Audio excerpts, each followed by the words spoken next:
Boot mode. What's up, guys? Welcome back. You already know, it's Mike from Slow Speed.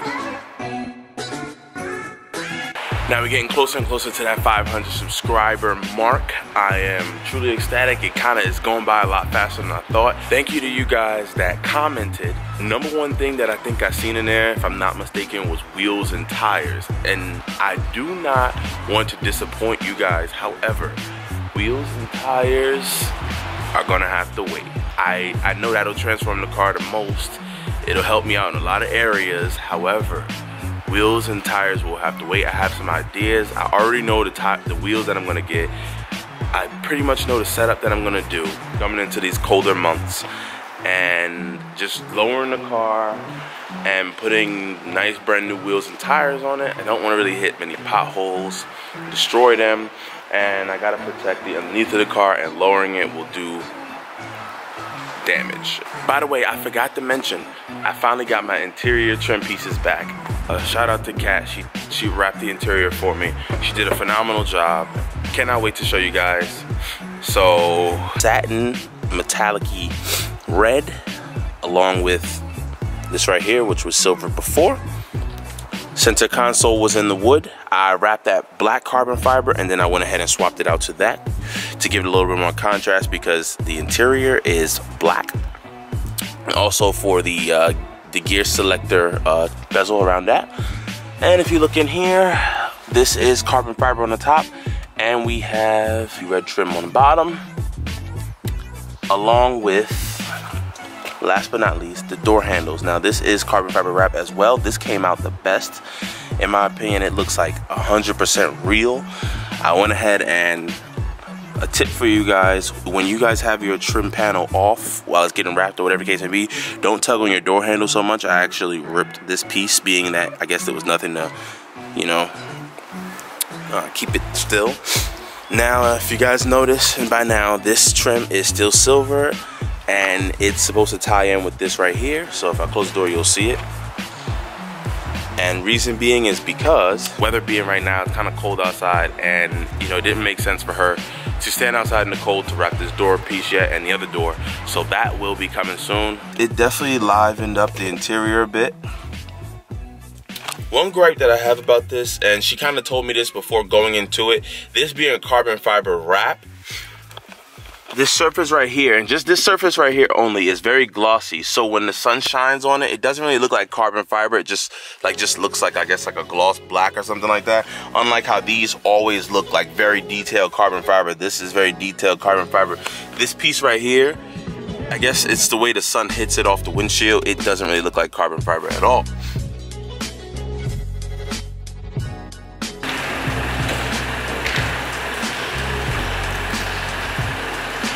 Today we're going to be working with the Bootmod OBD agent that I built in the previous video. I'm going to figure out a place to put it permanently. Hey guys, I'm sorry, I do apologize for the lighting in that. We're back over here. I should have brought like a tripod or something with me.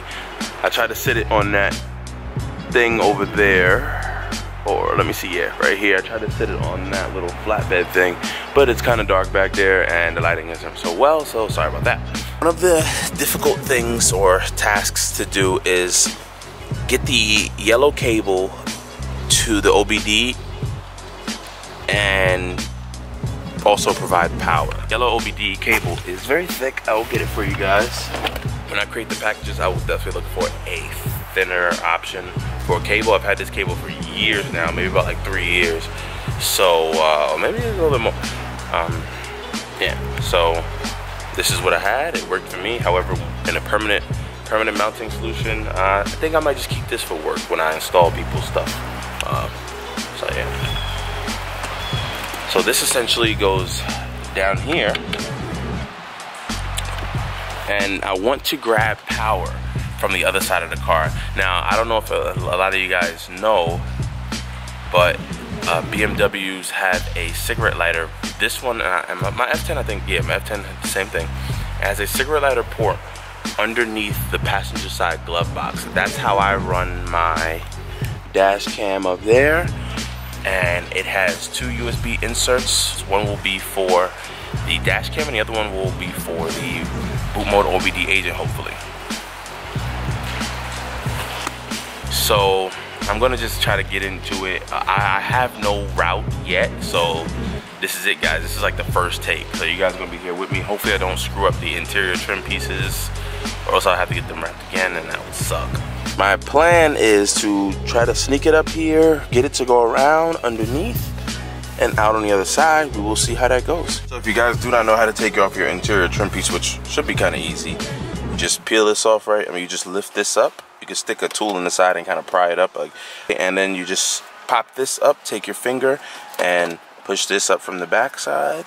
What I did essentially was shove my hand up in the side, fish it up as much as I could, and kind of meet my other hand down here and pull up the cable. Now tuck this as best as you could. So guys, once you see we have this piece complete, got some light for you guys, you will notice a cigarette port. So we're gonna go ahead and throw this, plug this in like so.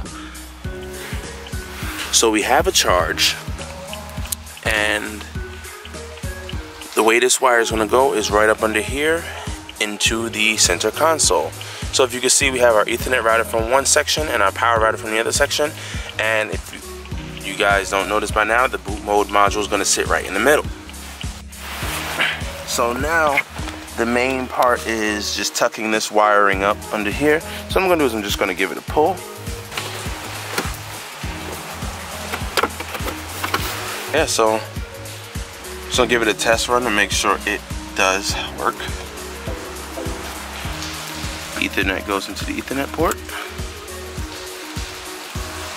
USB goes into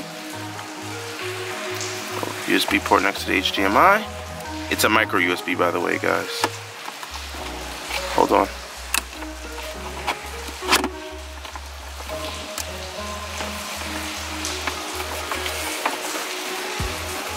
Oh, your hands gotta be tight. Your hands gotta be small. It's kind of tight down here.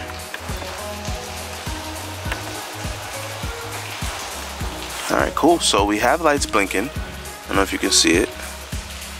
So, looks like it's good. Show you guys some pictures later.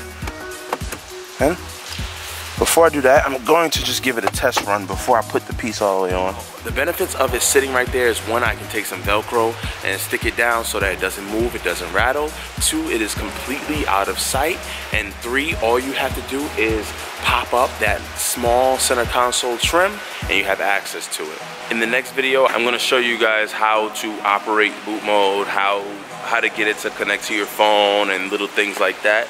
We're gonna go over the whole process, and I will, like I said, tell you the things that I like, the convenience features, and then the things that I dislike that could not be so convenient. I'm gonna wrap this up and I'm gonna get out of here. This is boot mode. OBD agent hooked up to the iPhone. It's a little rainy outside, so pardon me, guys. I'm not trying to screw up the whole front end of my car. I can show you guys a little bit. Right now you can see I have the boost pressure actual, what the target is. I have the engine speed, which I really don't want. I gotta figure out how to move that out the way and get all of them at the same time. And high pressure fuel pump, which is decent for me as well. See, guys,